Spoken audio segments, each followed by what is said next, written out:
Chadron is, or lots of parts of Nebraska are kind of diverse in their ecosystems. Some are, you got the sand hills that are just rolling grass, but when you get into Chadron, it's kind of a combination of a ponderosa forest plus a grass understory. As far as the communities here, there's a definite risk associated with living near the forested Pine Ridge. Wildfire is something that we deal with on a yearly basis, some years more than others. We've had, since I've been sheriff, 3 really big fires. And let me put it this way, when one of them starts, it stretches every resource we have to the absolute max. And a lot of people work a lot of hours, no sleep, no break, and it's the times that try men's souls, let's put it that way.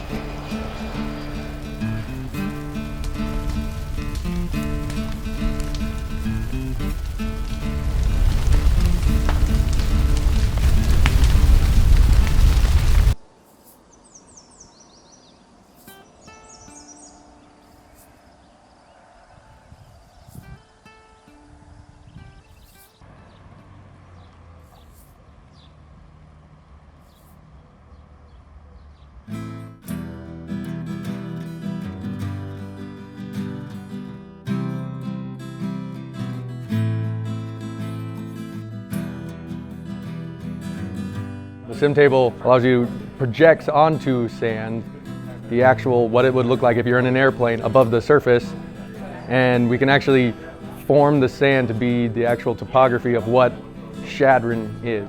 It's topography, fuel, and weather. Those 3 things drive wildfire and how they grow. I can manipulate the weather, the wind, to anything I want, and then it knows what fuels. It knows if it's grass in that area versus if it's grass timber understory or if it's heavy timber. It knows the differences, and when you set a fire to it, each of those things are going to grow at a different, the fire's going to grow at a different rate. That's huge for the VFDs and the 2 fire chiefs that were part of this tonight. To have them aware of what that is and see that fire behavior demonstrated on the sim table, these guys won't forget that, was that we actually took real world project polygons and downloaded those onto the sim software so that we were able to demonstrate projects that actually took place on the ground within the last several years.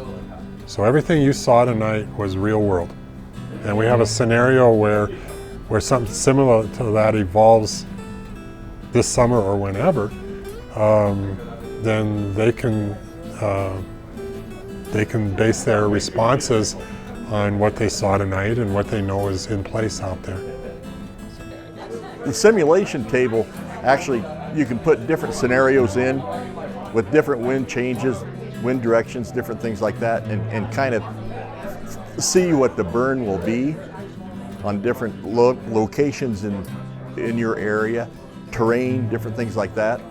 And then you can kind of tell where your fuel load is and where to do fuel load reduction and work on different things like that. So a simulation table is really good for stuff like that.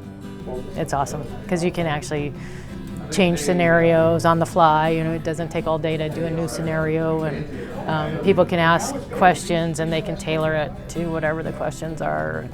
But I think everybody, that landowners that could come to this and get a better idea what a fire can do in and around their property if that ever became a problem.